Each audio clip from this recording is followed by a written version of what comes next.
आध्यात्म की सबसे ऊंची ये स्थिति है सखी भाव, महाभाव। तो क्या है निकुंज की उपासना? निम्बार्क भगवान अवतार लेकर के रंग देवी जी आई हैं और क्या हमको दे गई, क्या सिखा गई। और इस आचार्य परंपरा में अनेक सखियां आई हैं अवतार लेकर। श्री हरि प्रिया जी आई हैं, श्री हरि व्यास जी के रूप में, वो हमको महावाणी जी देगी। इससे पहले हेतु सखी आई हैं, जय जय श्री हितु सखी सहचरी भरी प्रेम रस रंग, प्यारी प्रीतम के सदा रहती जो अनुदिन संग। हितु जी आई हैं श्री भट्ट जी महाराज के रूप में, उन्होंने हमको युगल शतक प्रदान किया। वैसे तो निकुंज उपासना के आपने 100 ग्रंथ लिखे थे, प्रत्येक ग्रंथ में 100 पद थे, लेकिन गुरुदेव भगवान जो कुमकुमा सखी के अवतार थे, निकुंज से आए थे श्री केशव कश्मीरी भट्टाचार्य जी महाराज।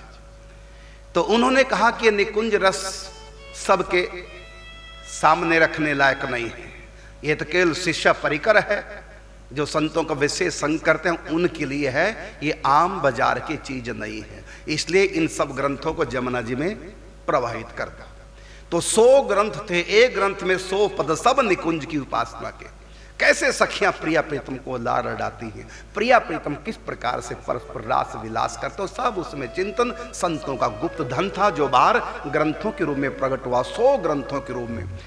तो उन 100 के 100 ग्रंथों को प्रत्येक ग्रंथ में 100 दोहे थे, पद थे और 100 दोहे थे, इसलिए उसको शतक कहा गया, 100 शतक थे।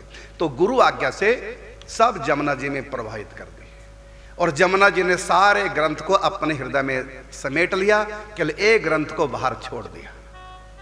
लहर आई, ग्रंथ किनारे आ गया, 100 ग्रंथों में से ग्रंथ। जब वो किनारे आया, देखा तो उसमें जल भी स्पर्श तक नहीं हुआ था, सूखा था। तब श्री भट्ट जी महाराज ने उस ग्रंथ को उठाया और गुरु भगवान से कहा, गुरुदेव देखो ये वापिस कर दिया आपके सामने। कहा ठीक है, इसका प्रचार करो। उस ग्रंथ का नाम हुआ युगल शतक। ये ब्रज भाषा की आदि वाणी है। इससे पहले ब्रज भाषा में कभी कोई ग्रंथ किसने छापा नहीं, प्रकट नहीं हुआ था, इसलिए इस ग्रंथ को कहा गया है आदि वाणी। यह है युगल शतक। फिर श्री भट्ट जी महाराज के परम प्रिय शिष्य हुए श्री हरिव्यास देवाचार्य जी महाराज, जो निकुंज से हरिप्रिया सखी आई, तब उनको आज्ञा दी। युगल शतक में जो सुख लिखे थे, निकुंज रस के 5 सुख, उन 5 सुखों का फिर विस्तार किया श्री हरिव्यास देवाचार्य जी महाराज ने, निम्बारक पीठाधीश्वर।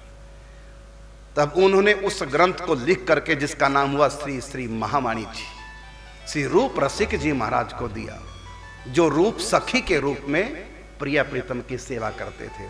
उन्होंने फिर इस ग्रंथ का विस्तार किया।